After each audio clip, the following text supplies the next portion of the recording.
Garmin Boat Switch is an all-in-one digital switching solution that allows you to operate up to 20 circuits right from your compatible Chartplotter, including your navigation lights, dimmable cabin lights, pumps, horns and so on.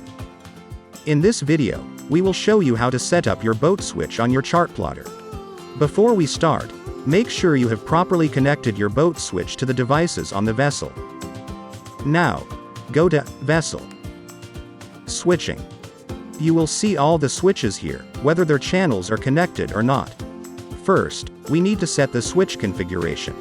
Select Options, Settings, My Vessel, Switching, NEMA Standard, Configuration. Garmin Boat Switch provides both latching and momentary switches, but only receives a momentary signal from the Chartplotter. So, select Momentary. Then, change all the switches' configuration to momentary.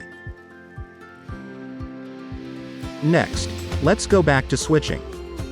There are 5 kinds of switches. The first kind is toggle, including channel 1 to channel 5 and channels 9 and 10. Press to turn on or off. To be noted, by default, channels 1 and 2 are for navigation lights and anchor lights. They are interlocked for preventing collisions. The second kind is Livewell Pump. Channel 11.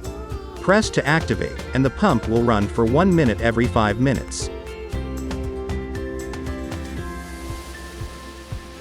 Press and hold for 3 seconds to continuously run the pump.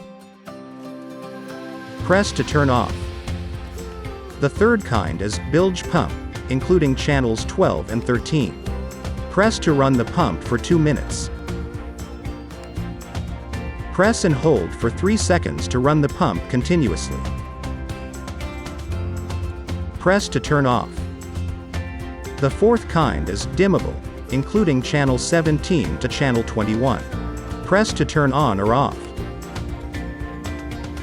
With a light off, press and hold to turn on the light at 100% brightness. With a light on, press and hold to dim the light, and release to stop dimming. The fifth kind is momentary, including channel 25 to channel 27. Press and hold to turn on, and release to turn off. And that's it. Please watch our other videos for more boat switch tutorials. Thanks for watching.